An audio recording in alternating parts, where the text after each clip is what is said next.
Hey guys, Clone Guy here, and today we are watching Call Me Mate and his T110E5, and he's over on PlayStation 4, which is perfect because we just got a PlayStation 4, and so yeah, this is a perfect time to watch a PlayStation 4 replay, and he's in his T110E5, and going into normally when I watch a replay somebody sends me, I skim through it just to see is this kind of really what I want to see, is this what I want to show on the channel, but this replay I couldn't put down.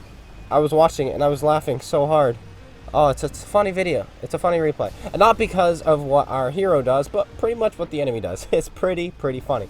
And speaking of tip of the day, let me show you in the armor viewer real quick. Okay, so yeah, tip of the day for T110E5 drivers before we really get into this replay, because so often I see T110E5 drivers doing this, but this is a simple trick that will keep you alive even longer, especially at close range.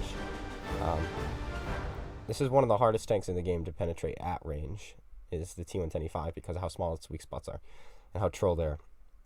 But when you're closer, it's a whole lot easier to kill. And most people, when they're aiming at you, are going to be aiming here. And as you can see, tier 10s can easily go through that. 221 pen needed. And a lot of times I see E5 drivers rocking sideways back and forth like this. And that's not a terrible idea, but because your hull is rounded, if you go like this, and they don't move their gun, they're now aimed about here. And that's only 213. Same with going this way. If they don't move their gun at all, now they're aimed here. So that kind of doesn't help because of the way your hull is rounded. So the best thing to do is go forwards and backwards. If they're aimed about here, and you go forwards even just a little, and their gun goes up just about here, as you can see, there ain't no penetrating that. And then if you suddenly stop and go backwards, and their gun goes from aiming here to even just aiming here, as you can see, it's now almost 300 effective. So that's my tip of the day to you guys in your T110E5s. This should hopefully help you stay alive a little bit longer. And then your turret, you go like this as you're going forwards and backwards. Or even just put your gun up like this so that, you know, they have a rougher time, as you can see, because they have to go through the gun and the turret. And then the edges of the turret are a little bit harder to go through. So if you put your gun up like this and you rock your tank forwards and backwards, you'll keep your tank alive a lot longer in your E5 at close range. Of course, that's just what I did when I was 3-marking the T110E5.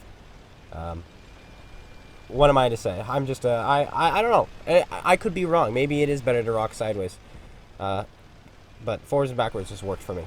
So, you know, that's what I would suggest in your T110E5.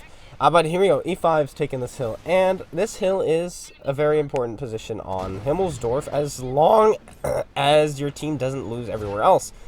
And that's because it's very easy to lose your base on this map, and it's very hard to get back just because of the way the streets are created. You have to go all the way to one corner. So, like, if you're going back to your north base, you have to go all the way up to A0 and then out to A6. But anyway, yeah, he's getting swarmed, and he's vastly outnumbered. He's got 4 tanks up here, and they have a whole lot more. E5 is not paying attention to him. He's like, okay, fine, I'm going to shoot this King Tiger, this platoon of King Tigers. And I think a Luva. Alright, sure. Boom. King Tiger bounces off. Other King Tiger, not looking, dies. Here comes a light tank, bounces off. There's the Luva, also shooting premium rounds, which he should be, because he's fighting through 10. Not paying any attention. He'll put a shot in to help his guy. He does. He puts a shot in. Like, okay, what's going on? And that's what he's doing right now is exactly what I'm talking about. Going forwards and backwards, forwards and backwards. This is how I would play. He switches to the compass map. Perfect time to do that. As already more experienced with the maps than I am, as he is able to switch from one to the other, which I don't do very well. But he puts another shell into the King Tiger, and takes his tracks off, turns, make sure nobody's around him. Now he's gonna put another shell into him, pulls back, shell goes into tracks, and or into his optics, which are on his hull actually, and bounces off harmlessly. And then nice easy shot, yes he does, puts it in the side, finds it, and kills the E5. Suddenly they're winning this hill. I don't even know how. Watching this, I'm like, how on earth? Wait, did you guys just see? Wait. Yeah, check out that shadow right there. Oh, there it is.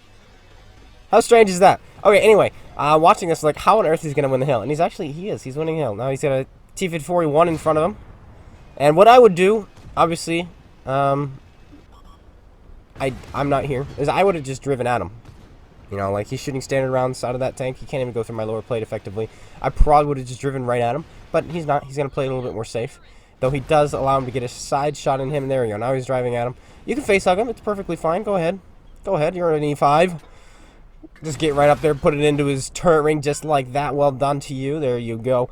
And he's going to be finishing this guy off. He's up to 5,000 damage. His team lost the other flank somehow, even though their entire force seemed to be up here.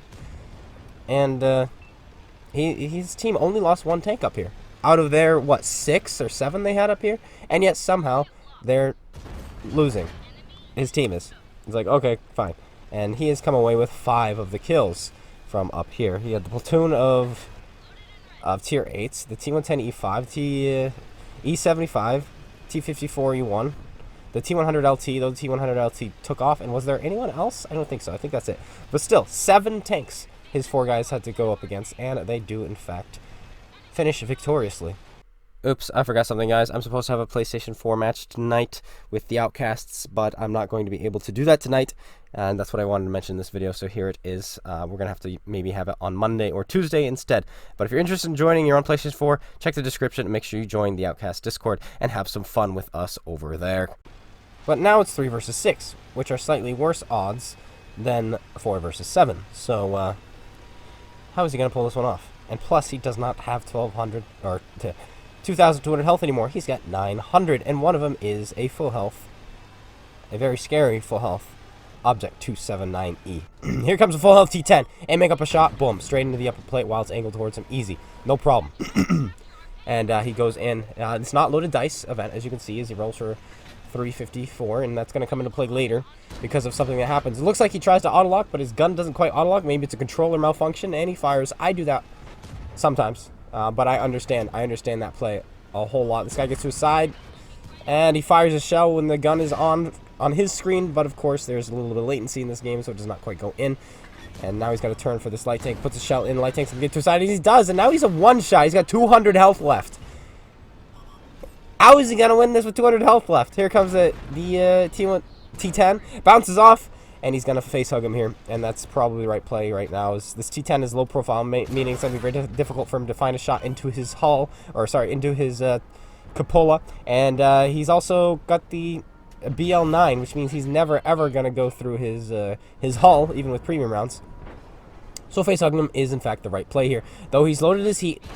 Our hero loads the heat. Because of that, when he hits the gun, it does not do any damage. And he realizes that, but now he's rocking forwards and backwards. And rocking his turret side to side. Good play there. And he finishes him off. Luckily, this 279E was not paying any attention. He's going to roll out, try to put a shell in. No, he's not going to be able to do it. 279E is paying attention. He's got one more heat shell left. Puts it into the upper plate, and he bounces off. Here comes a shell from the 279E. Will he find it? No, he's going for the cupola. He rolls forwards and backwards, rocks it, and he bounces off. And somehow an AP shell goes through the upper plate of the 257 here. And I had to go look into the armor viewer. And at this angle, he tries for the side turret. It was a good idea. It's not going to work, though. The 279E side turret is really good. But at this angle, that upper plate is about 280 effective. And he's got 258 millimeters of penetration. He's going to have to roll high to pen him at this angle. All this 279E needs to do is maybe load up an HE shell, fire into his turret ring, fire a heat shell into his cupola, fire an AP shell into his cupola, push him up against a wall and then scrape him off and shoot him in the side. Anything like that. Oh, by the way, shooting underneath the gun while the gun is up is 250 effective. You can actually go through that with your AP shells, which he's going to be doing with his HE shells, which is a good idea. I'd look that up as well just to see how do you kill one of these tanks when they're face-hugging you. And you can actually go through that with your AP shells. And there's another one. And that sounded like a heat shell the way that one sizzled. He bounces a heat shell off the cupola of our E5. And this is why this replay was just so funny to me. And now he misses. This, think really nice thoughts, all right? Think nice thoughts. I'm trying to be a nicer guy, but man, sometimes players just make me laugh, and I just can't. I can't handle it. This 279E is something special. Whew. Imagine being a 279E, and you're fighting an E5 who has no premium rounds, and you have him on the streets of Himmelsdorf, and you have the ability to face hug him. And this E5 is a one-shot. And you are full health. And you lose. Just imagine that real quick. And he bounces another shell off the cupola of the E5. Though I think it's because he's not really aiming. He keeps putting his gun up and firing quickly. And Meanwhile, our E5 is putting shell after shell into the upper plate. And like I said, I did check the angle from this angle. And it is about, this is a little bit easier than the shot he pulled off earlier. But from this angle right here, it is about 275 millimeters of effective armor. And he is going through. It is an orange pen mark, but he is rolling high every single time. Which, of course, is pretty nice. He did have a heavy tank behind him. I think he was going to win this one for sure. But well played to you, keeping your cool and, you know, loading the HE when you felt you needed it. And then, you know what? RNG just taking over and giving you some love, which is always very, very nice. Congratulations on your second mark as well, your ace tanker, and 10,279 damage done. He played very, very well. He was able to keep his gun in the game even when he was a one-shot, played well against the T110E5, played well against the T10, and then just did what he possibly could do versus the 279E, which worked. And the 279E does over 4,000 damage. Oh no, only because he was in a 279E. Give him any other tank, and I have a feeling he probably wouldn't be playing tier 10. That's just my opinion on the matter. But that's it. Thanks, mate, for sending this in. Well done. Good game. That 279E really made me chuckle when I first watched this, and I hope he makes you guys chuckle as well. But that's what happens when you give away tier 10s to every single player in the game. Thanks so much for tuning in. I hope you guys all enjoyed. If you did, slap that like button, comment, subscribe, and I'll be seeing you guys all later.